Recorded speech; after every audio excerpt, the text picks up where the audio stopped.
and welcome back to another Exo Heroes video. Today we're going to be covering the new upcoming collab, Tales of Vesperia Collaboration Original Story. So this is the collab that was mentioned in the recent director's notes, and as you can see here, they're introducing 3 new characters from the Tales of Vesperia series, along with a new event. We'll also be covering some of the new systems and changes with the Chapter 16 patch. So before we get started, I want to say, full disclosure, I am not familiar with the Tales of Vesperia games, so forgive me if I mispronounce the names. But with that out of the way, let's get right into it. So starting off, we can see they're introducing the collab with a brand new core raid featuring a brand new original scenario. This event will run from February 25th to March 10th, so that's going to give us the typical 2-week stretch to finish up the core raid. You can challenge the core raid to get raid coupons, and levy stones are the currency used in order to enter the raid dungeons. With the coupons, you'll be spending them in the core raid shop, which if you aren't already familiar, contains all kinds of hero and gear upgrade materials. As mentioned here, the shop has basic items, which are refreshed regularly, and raid items, which are part of the step-up rewards here. And the way this works is, using your coupons, you have to purchase the 4 raid rewards, and then you'll get the step-up reward. So in this case, it could be something like challenge tickets and some EXP books, and then once you buy them up, you'll get Flynn Sifo? I'm just going to call him Flynn for the rest of the video, and then you pay a little bit of zest to unlock the next step-up level. So for this core raid, we're getting Flynn, Faded Armor Crafting Ticket, Faded Weapon Crafting Ticket, 10 National Recruit Tickets, and as always, the final Fate Core Recruit Ticket.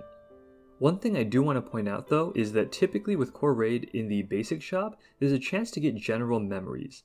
Considering this is a collab event, do you think they're going to put general shards in the shop, or do you think they're going to try to put in the collab hero shards?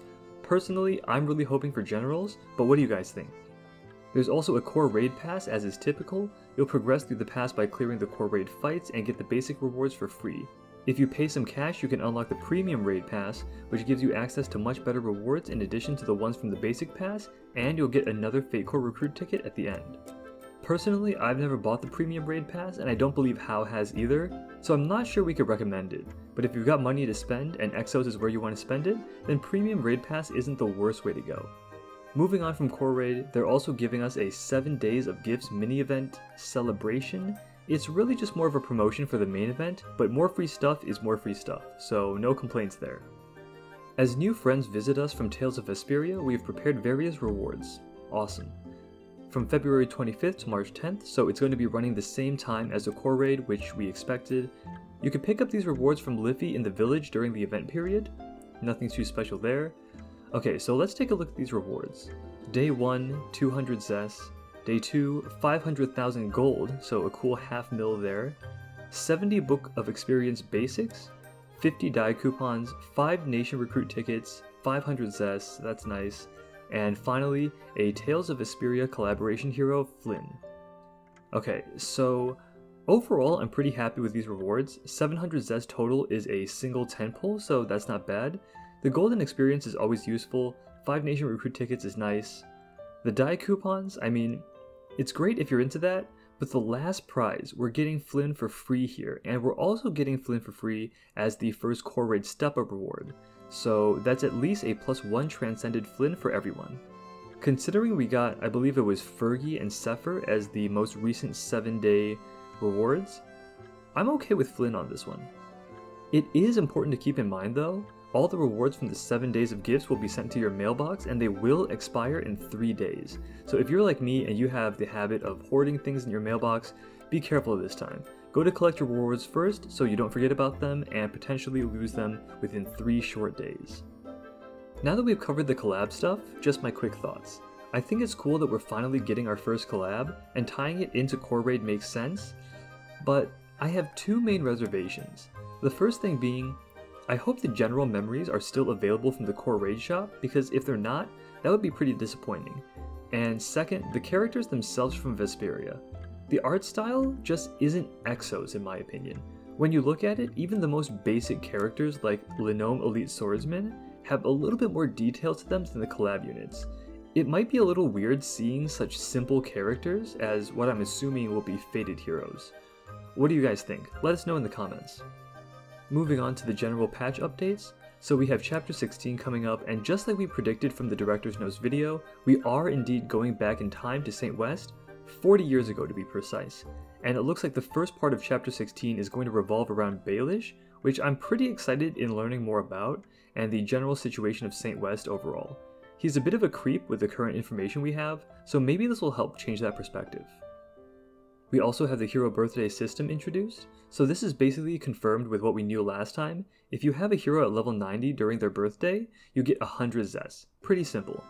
Now the thing we talked about last time was that level 90 is a pretty significant investment, and in my opinion, not really worth 100 Zess. So this seems like more of a here's 100 Zess for free if you already have level 90 heroes, rather than a you should level heroes to level 90 to get 100 Zess. Either way, it's more freebies, so we're happy for it. The Air Squadron promotion board update is a little positive change for sure, and it's good that they implemented this, but it also has so little bearing on how you'll actually play the game that it feels like it doesn't really matter. Basically, as you can see here, it's just a way to promote your Air Squadron for people looking to join. It looks like there's some restrictions on how long the post stays up unless you pay Zess, so I can't really see this being a super important feature. Next we have the dye station update, which essentially gives you a wardrobe to store up to 5 dye sets that you could then swap between. This is a great quality of life change, and I think it's the right step in making Exos fashion more accessible for those who weren't as interested before, as well as making it more convenient for veteran fashionistas. Moving on, we have Signature Force. Okay, so we're finally going to be getting Vagabond Signature Force, which is exciting, but it still feels a little weird to me that they're opening this all the way up to Tier 3 Level 4. Now, we know from the teasers and data mines that they are planning on releasing more Vagabond heroes soon, but even then it feels weird considering the only other nation at 3-4 is Wasted Red, and you would think that they would open up the rest of the original 5 nations first, but it seems like that's not the case. So here we can see the actual Tier 3 bonuses that they'll be getting: Elemental Damage, Schmid buff, Nation buff, and Elemental Damage Reduction. This is in line with what Wasted Red already has, so really no surprises there.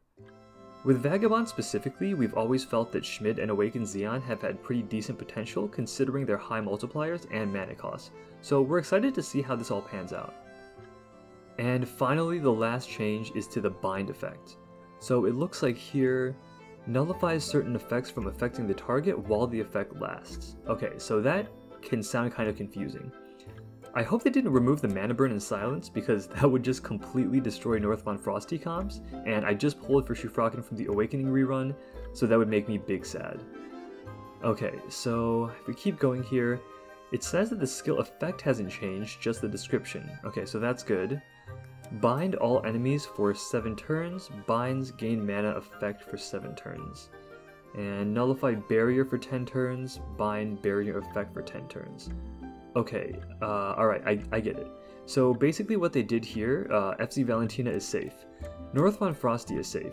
So it looks like they just sort of took the unique effects like FC Shell's Nullified Barrier and Valentina's Nullify Mana Gain, and just put them all into the bind category, which can be used to describe any type of special effect restriction, I guess. I actually like this change a lot because it helps standardize the way descriptions are written and overall gives the game a little bit more clarity, which can be an issue with all the special effects flying around. Overall, pretty happy with this patch. We're getting our first collab, we're getting more Saint West story and solid quality of life changes, but that does it for these patch notes. If you enjoyed, please leave a like and subscribe. Stay tuned for more Exo Heroes videos and Genshin Impact's content. Thank you guys so much for watching, and we'll see you in the next video. Peace.